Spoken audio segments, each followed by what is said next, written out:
Okay, next we're looking at the area between two curves. So if we have a curve, x minus 2 squared and y equals x, so you can see it as there. Now looking at this one, y equals x is this one here. And then that one is that one there.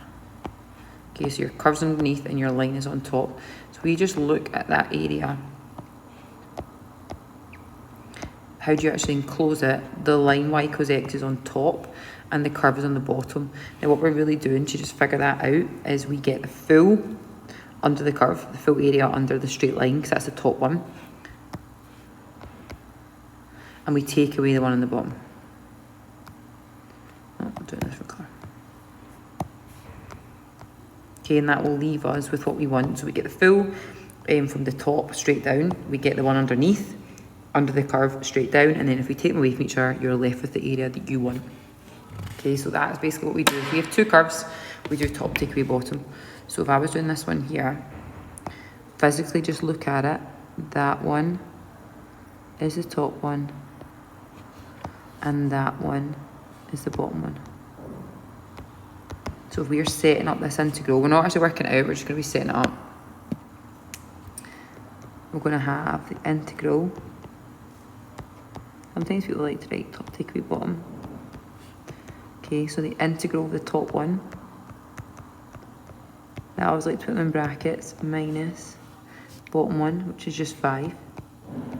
And then you would just multiply it out and tidy it up if you need to. So 6x squared, 6x minus x squared minus 5. Okay, and that is what we would integrate if we were going to work at the limits. Same with this one here.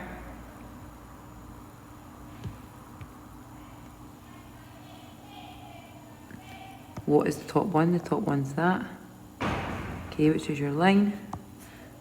Bottom one's that. So then we have the integral.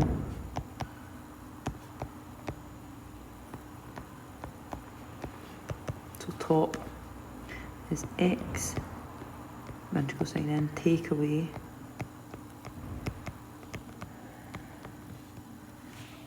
now what you always put in brackets because we're multiplying out that second one, double bracket gives us a positive.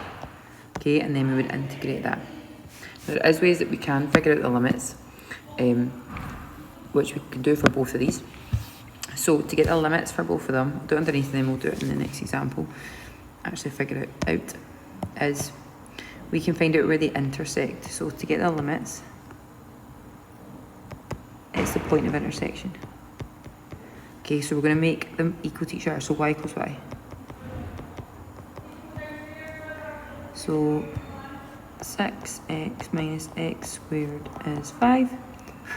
Bring everything to the one side. I'm just going to split it around when I do that. So x squared will come over, become positive. That will become minus, and that will come over. And that would stay as it is. You would integrate it.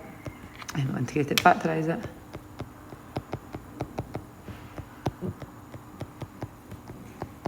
Okay, so our limits would be 1 and 5. So I'll chuck them in.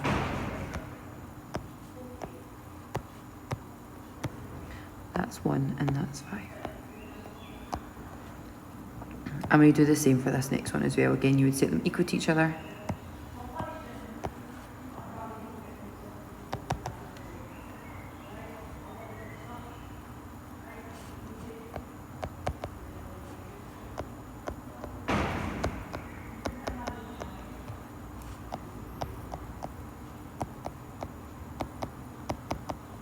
Oops.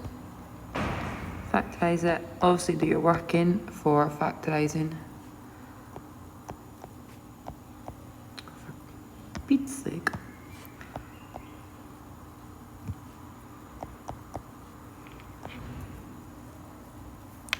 Minus 3.